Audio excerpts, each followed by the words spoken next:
Yo, what's up? This is Radd from Punks for Progress, and you're watching Punks for Progress on YouTube. Today we're going to talk about why some anarchists are getting behind Bernie Sanders and DSA.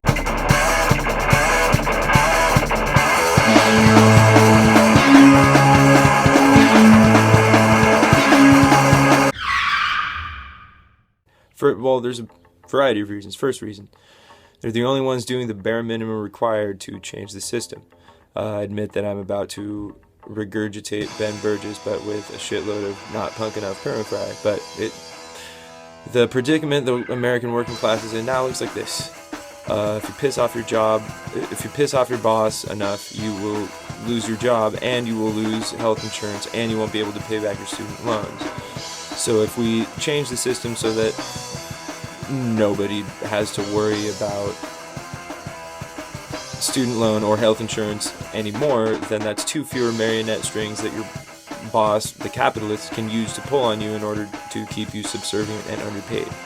And for that reason I just described is exactly why the tech industry likes to hire so many people just right out of college in their early or mid-20s. Because not only are they more likely to have taken out student loan debt, their debt is also much more likely to be higher and at higher interest rates.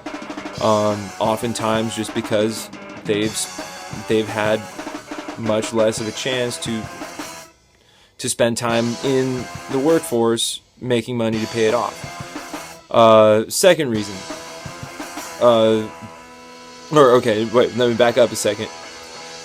And so if we make it so that people don't have to worry about those things anymore, like education and healthcare debt, then it'll be a lot less risky for them to take direct actions like mass strikes or walkouts or unions or even a full demand for the abolition of the wage system. All of that will be able to be done at much lower risk. And the second reason is the Overton window. We know that over the past 30 years, the Overton window, especially in the U.S., has shifted pretty far to the right, which explains the lack of left presence in this country. And so, again, I'm about to regurgitate this time Richard Wolff, but we used to have social influence on U.S. politics and on most of the unions throughout the 40s and 50s, and that's why the unions used to be so much more powerful than they are now.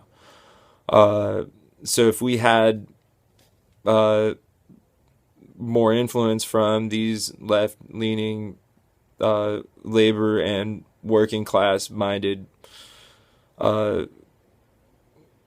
parties or candidates like Bernie Sanders and the DSA, then they would make it so that more left-leaning individuals and sources would seem much less radicalized than they are now, and maybe a little more normalized as well. And the third reason that some anarchists get behind Bernie Sanders and DSA is that we really are at an effective deadlock in the system,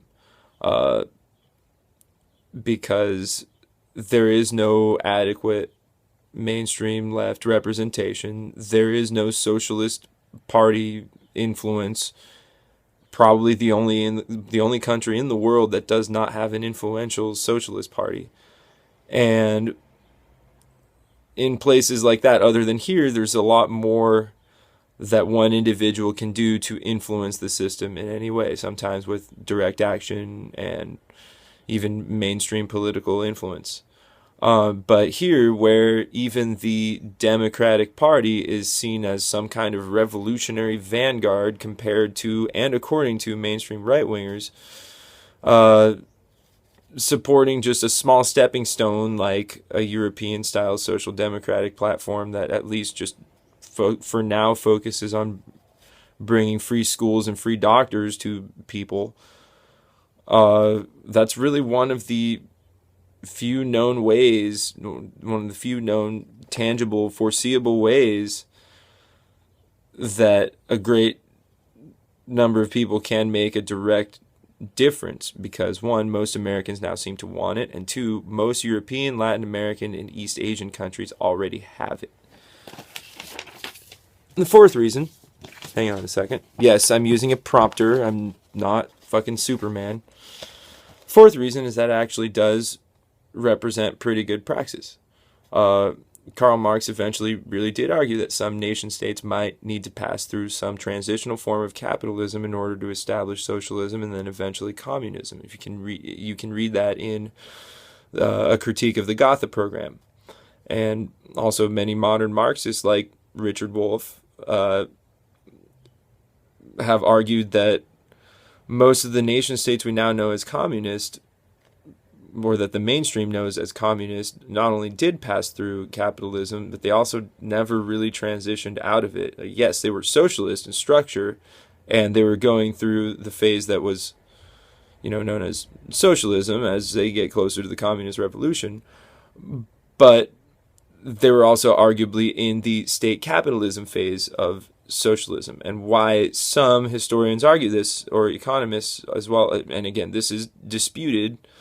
This is what they argue, is that the economies of the Soviet Union, Cuba, China, and Vietnam were actually state-planned economies, but not collectivized command economies with any known extensive workplace democracy.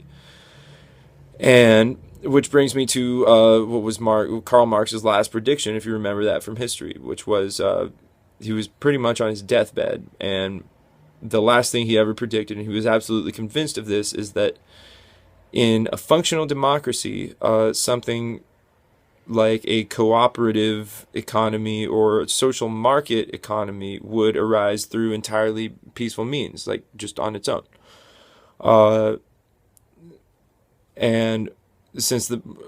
Which brings me back to the argument of, if the masses want the social democratic system to where they just have the education and the healthcare and otherwise sort of keep capitalism the way it is for now, then we can come together and plan for mass unionization, bringing more power to the unions, and then the unions themselves won't have to focus on health benefits and college bonds for their kids, but they can focus on bringing democracy to their workplaces or taking down the wage system. And if we get to a point where we do all that through cooperative principles and start more cooperatives, even diversified ones like Mondragon, or the co-op group in the UK or something like that, at least with that blueprint, not only would we have a working class that is more well-versed in democratic unity, but we would have a situation where just out of nowhere, a group of comrades could come together and start a co-op without worrying about sacrificing their health plans at work or being too broke because of any personal debt, especially related to student loans. And it would facilitate something that's more like a collective form of what they call entrepreneurship. So what I'm saying is, if we had a democratically operated economy, this idea that Republicans and ANCAPs and libertarians call entrepreneurship, it would absolutely not go away in a democratically operated cooperative economy. It would just be done on a collective basis and at much lower individual risk. That's all the time we got for today. But please subscribe to Punks for Progress on YouTube. We also have the weekly Monday What the Fuck reports coming up soon. We're working on it. And if you can, contribute to the Punks for Progress Patreon. And you can also find me on Twitter and Periscope at RaddCon. And Mazel Tov Arish. Keep that social democrat to anarcho-syndicalist pipeline going.